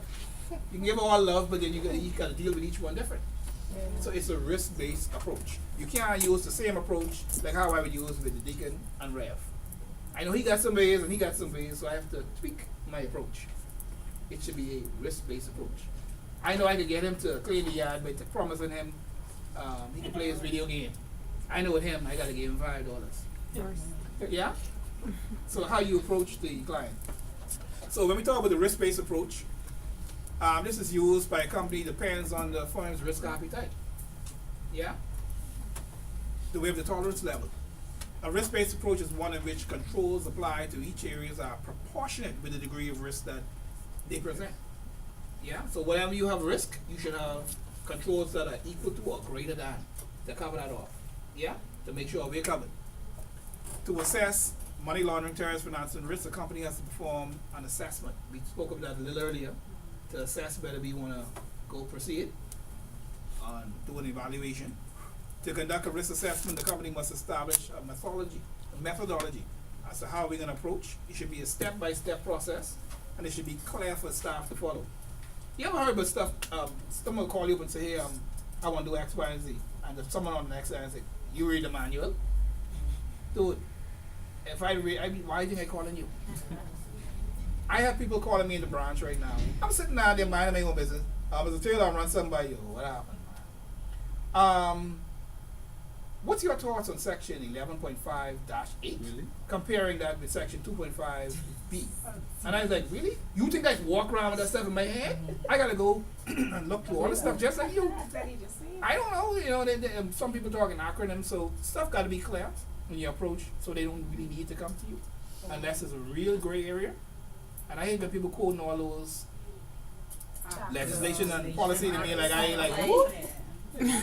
I don't walk around with that stuff in my head. I gotta go walk through it just like everyone else. It's a methodological step and approach on how to do it, and as a compliance officer, make it plain and simple. Avoid all that jargon, all that technical stuff when you try to explain to staff. Because when they call me, I say, did you look at the LR? And they're like, whoop, it's right under 2.53. Whoop. And they're like, Mr. Taylor, seriously? No one likes to read. So you got to make it as simple as possible. If the house is white, don't say, well, the house that's situated behind the blue house that's on the corner of East and Shirley Street behind so-and-so is white. I don't need to know all of that. The house is white. Keep it simple and plain. Basically, that's all it's saying.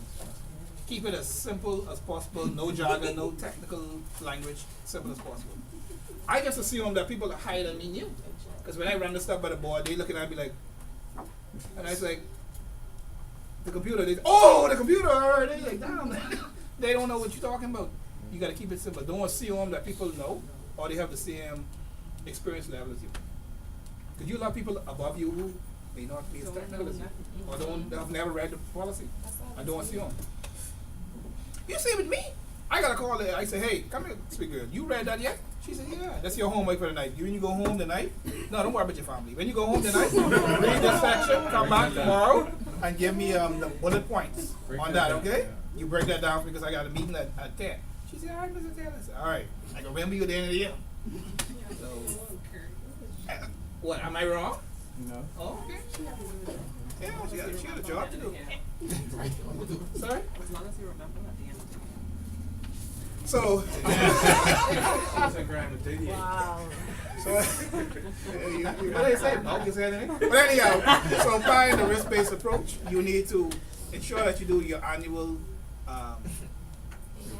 reviews. Annually, the risk identified in the money laundering and terrorist financial risk should be reviewed, and by who? Internal or external audit. Quality. You have quality assurance officers at your institution, right? No. No. No. I don't know if that's what we call the unit people. Unit compliance officers. What's that? You only Like have central like officers. They have risk Yeah, and like a compliance associates. registry. One in every compliance for every firm. Well, I guess that'll be compliance. You bank about What was that? Fidelity.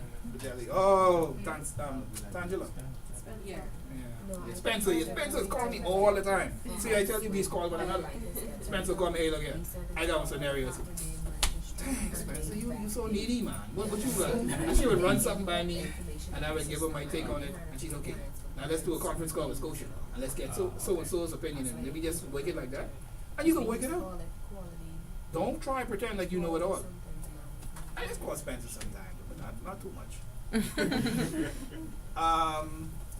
Simplified due diligence. In determining whether a customer requires simplified due diligence, you can have some clients who you don't have to go and verify everything. Why? Because they are held at the same standard as you, like a Fidelity. She's at Fidelity. If they want to open an account with us, you think I need to go get all that information? No, because they're regulated on the same standard as First Caribbean. They're held at the same standard. You can go to the central bank's web page and you can see all the licensed entities. They're registered and they're held at the same standard. Yeah, you gotta touch it like that. It's old. It's old. I got this the same time I got my phone. Oh, wow. Oh. This ancient. Okay. I Yes. have a question. Mhm. Okay, this ain't have nothing to do with us. But Sure. it's about a sanction. Let's just say I have a criminal record and I was charged Charge where? in the States Mm-hmm. like about 10 years ago. Mm-hmm. What's the amount of years until my record is clean for me to do business with your bank? And the response is case by case. Because first and Depends foremost, on I what the interested in crime what is, you eh? got. Like Where the the crime. I still don't go away. I mean, it goes Battery, away, okay, but they something like still battery, keep that. okay, you in got a that. little domestic, it's not a financial crime, it's not drug related, Yeah. terrorist related. Okay, it's battery and it happened 10 years ago. It ain't like you ain't gonna be no conflict because he ain't coming to bother our staff or whatever. That's something like that we wouldn't even, and he doesn't have anything outstanding. Once we do our checks and there's nothing outstanding, You will allow him to and there's nothing to proceed. prohibit, Mhm. we would open that. But you all now- about them, though. Yeah. I mean, it's a case by case. Like Yeah. someone like you know, you Yeah. strangle a cat, or financial crime. I've seen someone who was a client. They said that he was arrested for tax evasion, major fraud, and he did like several years. Ain't a problem. Once I hear major crime, fraud, You don't do Something that. Yeah. nah, if he said little Background battery, his finances. wife tell him the other day, oh, you're so stupid, you slap. One little slap or whatever, okay. 10 years ago, no big thing. I mean, maybe she had it coming. But okay, so one little slap thing, we didn't make a big thing out of that. We will still open the account. We wouldn't make a big deal out of that. Financial crime, it's more reputation. Yeah. You know, unless you name Brett Kavanaugh and do something like that, different. But no, it's a case by case. But you gotta also think of your reputation. Like Kevin, when she walked in, we was talking about Kevin earlier, Kevin Major. Now when she came in and we onboarded her, that would have been a problem. But someone who missing slap his wife. Nobody know. Yeah, and ain't no one know, but It's the not like a records, high but the records profile. are there. But if you could find it But online, he did a sanction. We did a sanction for him like in February, mhm, and nothing came up. So that means they missed it. So why are you also concerned now? it's possible that you have all the information. Because sometimes you don't have the date of birth, the full name. You could Something miss was spelled wrong. something could be spelled wrong sometimes. You won't have the hyphen somewhere. Yeah. It happened to me too, and I told you about that scenario. Yeah. last Yeah. time. I can't go through that again. So, okay, let me pick up the pace because I know y'all want to try and catch them all. So risk assessment basics. So when you're doing your risk assessment of your client, but I ain't gonna lie, I mean, I got what I'm doing. So risk based, I can get you a little bit, but I hit 12. So risk based assessment basics. You need to assess the country risk Yeah. involved. Because if a fellow walk in and he say, where you from? I'm from Florida, I mean Miami. So if he come in, okay. But if a fellow comes in and say, I'm from Pakistan. I want to open the account, I'm from Pakistan. First thing I know, like Pakistan, you mean the right next to Middle East? Afghanistan. Pakistan. As soon as I hear that, you're on a different level. Because United States, with all the issues, they're not considered high risk. But someone from Pakistan, that's high risk. Would that be considered nationality though as well? Yeah, Alright. yeah, man. Yeah. We have a sanctions team who would deal with that. They would say, okay, you born where? Okay, so we need to scrub. It's really demonstrating Yeah. to our regulator that we did due diligence. So you ain't just come from Pakistan. I don't know you from the man, the moon. You have no history with us, and we just Pakistan is high risk. Not that we trying to discriminate, but because of the type of activity in that jurisdiction, we have to be mindful of that because we don't know you. We had an issue where a lot of migrants from Ukraine were coming to the Caribbean in recent time, and remember they had a lot of corruption going on, and we saw a couple of them pass before the Caribbean. As soon as we saw that, exit. We couldn't take that on. So you got to be mindful of that too. So they're nationality and they pretty much reside somewhere else. That We still gotta check Caribbean because you somewhere gotta be in there and then just move. Yeah. In Eastern Caribbean, they have something called Citizen by Investment Program. You ever heard of that? Okay, we have a different model. This is where persons who have great wealth can come to those small little territories, and as an incentive, they will give them citizenship. Yeah, that's what I meant to say. For us, we go looking for people and tell them come buy invest this in the key. Bahamas. Come buy this key. But over there, they come in. $1 And we give them, say, come here, open your little factory and whatever in here. You ain't got to do nothing. Here's the passport. But the risk with that Citizen by Investment Program, but they giving them all these passports, they could have done something tainted in that country, come here, and may go to another country and go undetected. So there's a lot of risk in that. Yeah. Assessing the client risk, the legal structure. You need to know what type of legal structure is involved. Is it IBC, sole trader, corporation? How is this business constructed? Assessing the client's business activity. What do you do? I've had cases before where I went into a meeting with a relationship manager. He said, man, you're sitting on this meeting with me. I'm like, for what? Go do your job. He said, no, man, I just need your thoughts on it. And this client is trying to describe what he does to generate money. 45 minutes into that meeting. The meeting was 45 minutes. I had my little legal pad doodling and trying to make notes and all that stuff. I walked out of that meeting 45 minutes down. Because I didn't have a clue as to what he was saying, what he was doing. And they asked me, well, what you think? I said, reject it. Because if you can't explain to central bank what this person does or does to generate money, you don't need to have it. Make sense? Assessing the product or service, what products have the customer applied for, that's a risk. Because let's say, for example, you're a newspaper vendor on the marathon. And then he says, what products do you want from us? I need to be able to send wires. Dude, the guy didn't move. The guy didn't move, the Tribune didn't move. Who you sending wires to? Yeah, do I walk in? Huh? Do I walk in? Even though I walk in. Yes, He can right. walk right through Bank Lane.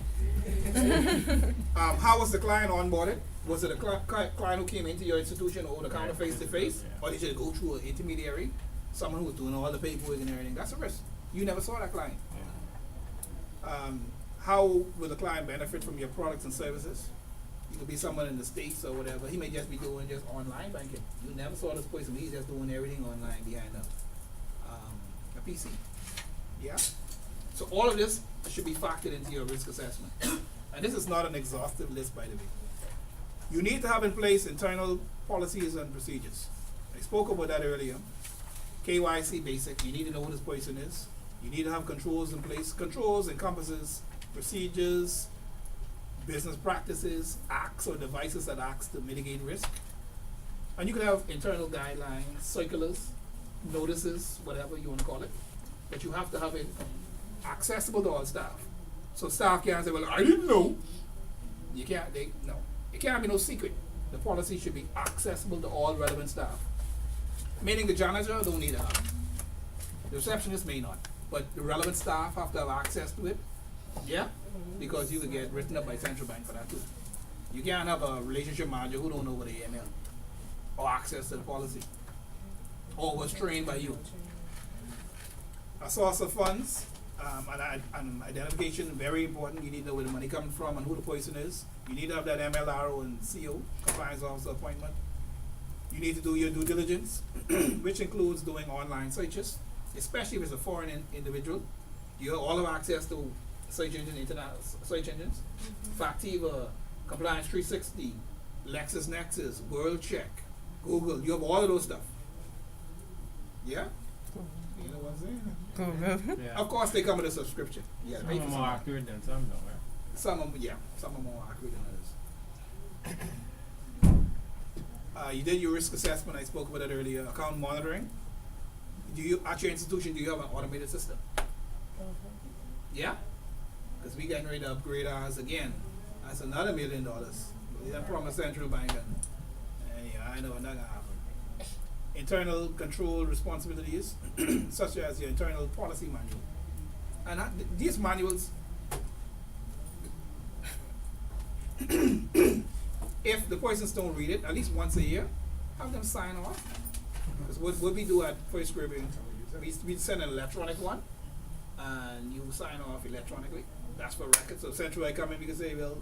They say they read it, but I ain't getting all of that, but he's signing it. So if he say he read it, then that's on him. So if you got to carry someone, stop it, you get on rest. They sign off on it. Reporting procedures. Please ensure that you have for your suspicious report, and it's clear. And it's just, education and training programs. You can't be tight with your budget. Do you have a budget for training at your institution? Do they put aside at least what, 60,000 to 70,000 a year for your budget training? Send you the way to get your materials, to bring in speakers and stuff like that. That's training my boys and say that. No, they don't. Y'all don't do that in your Pay budget. for us to come to this. Best in the annual. I mean, this is what $200. And I Stuff like that. y'all don't go to Florida. Do y'all have training retreats? No. Then you ain't spending no money then. Right That's how now, you training come back. facility. Efficiencies, they should. A lot of industries should do it, but some people don't do it.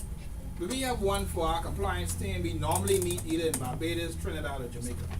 So we would fly the whole team. You mean the to shut down compliance compliance. teaming? Yeah, I thought you meant staff. No, they have I'm the certain the department compliance retreats. team probably is No, so. we have all various retreats. We call it retreats. We call it planning retreats. So we would meet like in January, all region-wide, all the compliance staff, region-wide, we get together, we go away for a week. Just lock down. Barbados, Jamaica, Trinidad. It's about They about probably do that. 40 Spend to of us. them. And then to them. And we just go away. We used to do it in Miami, but then they say that the people weren't focused. People want to go to places like Walmart. Yeah, but they say we ain't focused because some people sneaking in the box. I ain't gonna lie. Some people are like, I got in the bathroom. When you get in the bathroom, you can't get Steve. You ain't shopping. You ain't food. And you gotta account for them. That's why we took a register 3 times a day. So you ain't go slipping on Walmart. You like early in the morning, then we take an extra register, and you can sign up 3 times every day. So you ain't gonna be in no Walmart. Nice try though. An authorization. Sorry, what? What? We can find a way. Someone gonna sign for you? That's on Africa though. I ain't gonna lie now. Someone was signing for me. I ain't gonna lie now. I couldn't do it. They say, I scored and I said, but they asking people this right now. Sawgrass, I can cover you. You get my dance, right? I was trying to cover. I mean, let's be realistic. What's good? But Eric, come back though. I can cover for you. So he always in the bathroom. He's going to the bathroom for 1 or 2 hours. So as the MLRO for the bank or the compliance officer, you need to be senior. You can't be average staff. I don't know what your grading levels are, but you need to be a senior level.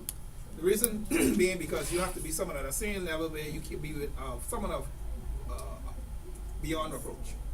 They need to amply compensate you. You can't be scrapping and saying, oh, okay, I'm the MLRO and someone come to you and say, you want to 20? I need you to do this. No, man, you're supposed to say, get away from me, boy. I'm making 6 figures. You can't come around me with bribe me with $20. You're making 6 You need figures? to give me $100. No, but you would need to be I'm adequately senior Yes. and compensated Stuff well. from bribery And that's why most compliance officers are compensated well. So that would be an issue. Yeah? You should have the ability to make independent decisions. So, you don't need to go to the board for everything. You can make a call. You should determine whether information give rise to suspicion when you're looking at those transactions, because you are the person who's going to be making those reports. The buck stops with you. You should be able to identify possible risk to the organization. Remember, you're the risk manager. You have to report to the board. Reduce the likelihood that the risk will come to fruition. A basic example: you see a puddle of water in the branch. You're the risk manager.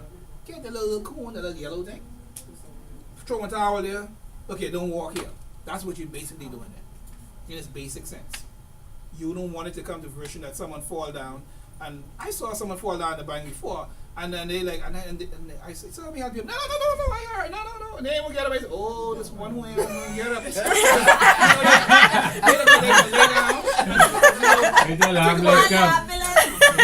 Think about it for a second. Think about it for a second. You slept down in a bank. Not the food store, you slept down in a bank, and you just gonna say, so you won't get up?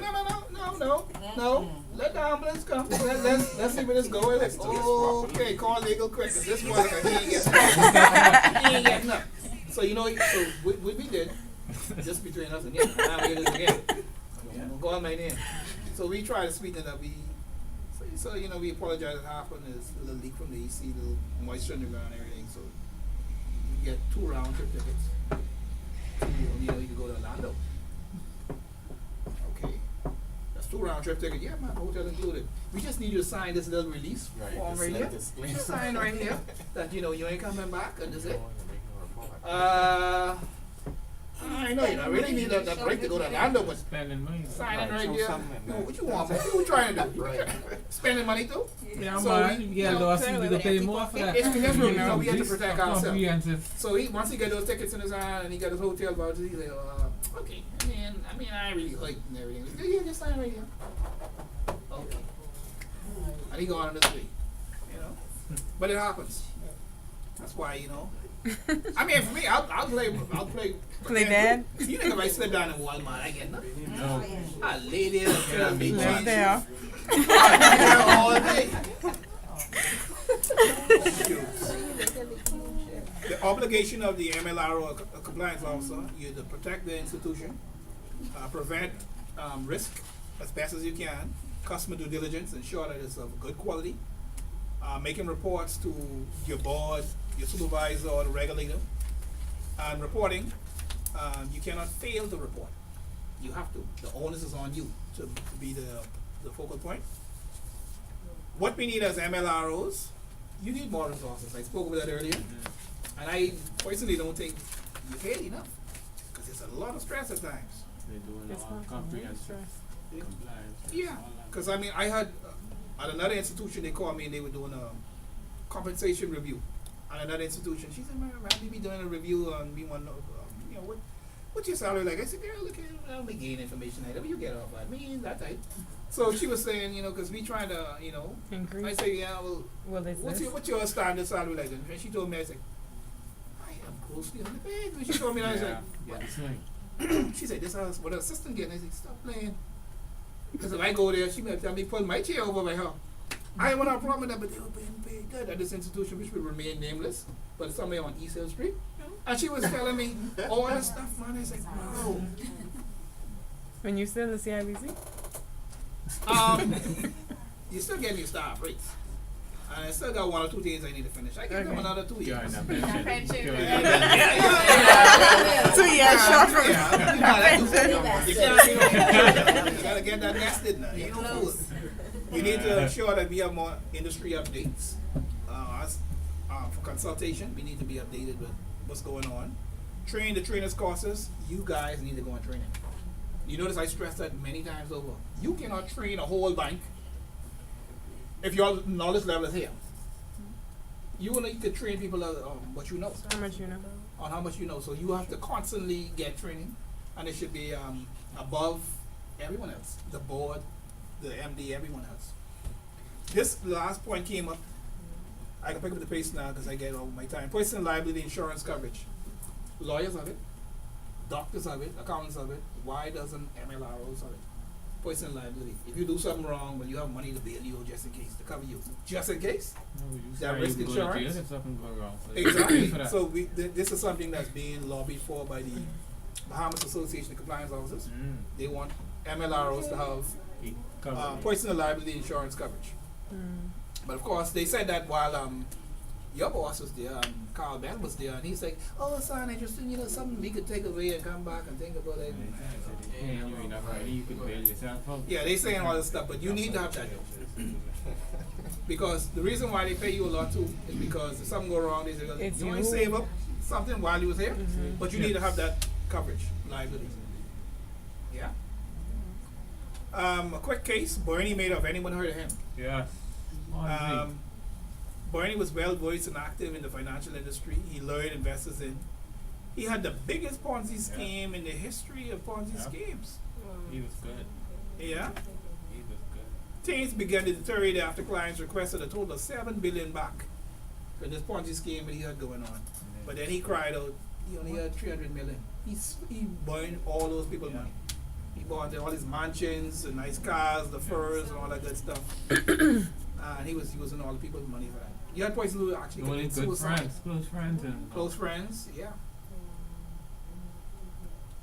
The reason why I mentioned Bernie because I want to talk about his brother, who was the compliance officer for the company. Think about it. You ain't see something wrong with that. His Yeah. brother was the Conflict. senior relationship manager. He was responsible for accounts, and he was the compliance officer. That's conflict. conflict because he had too many rules. There should be delegation of duties, segregation.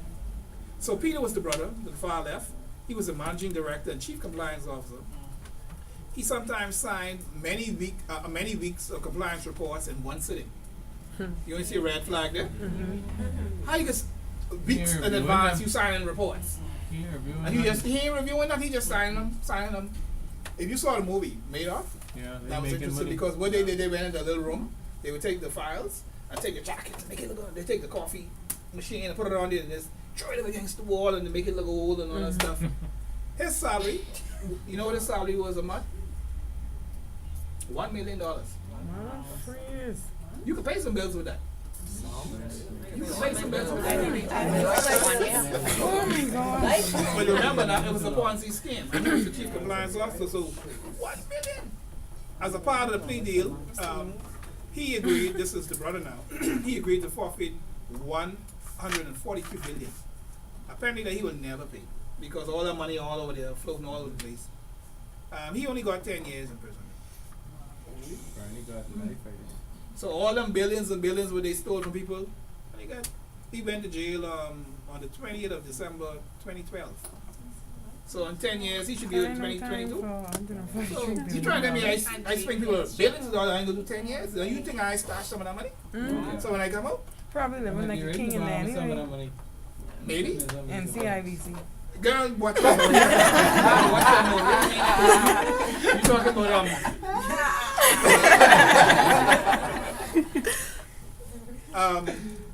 so customer due diligence again, identifying the customer. You need to know who the beneficial owner is.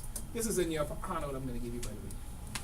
The purpose of the account, and you need to know the ongoing monitoring. You need to be able to conduct that. Conduct investigations and examinations. Some tips for you. Have a working definition of risk. I gave you that earlier. And of course, it's just in case and the probability of something going wrong and having controls in place to mitigate. Basic definition. What is the international standard on risk? I gave you the FARF. It's in your handout, the definition. Conducting the assessment, and I gave you a bullet point in there. This is just a recap. Consequences for non-compliance. You can either get jail time, sanctioned, or penalized by your regulator. It's in your pocket. How to mitigate risk, usually by employing controls. I can't stress that enough. Training, policies and procedures.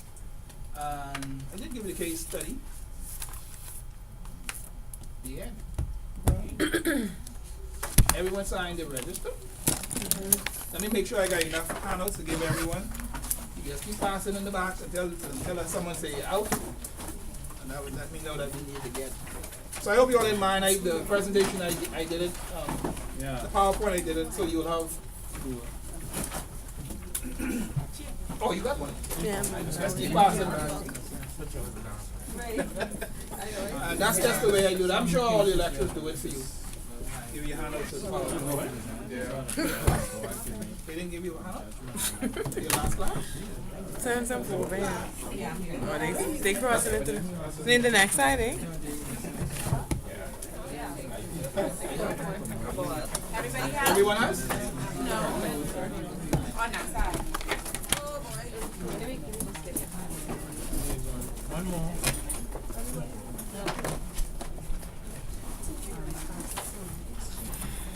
Well, I hope, well, I do appreciate you folks are going to sleep.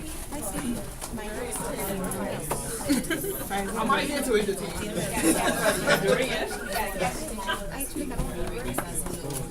One more? Actually, I have several. I didn't know. I made I'm trying to read every day. And when I went, I must have got a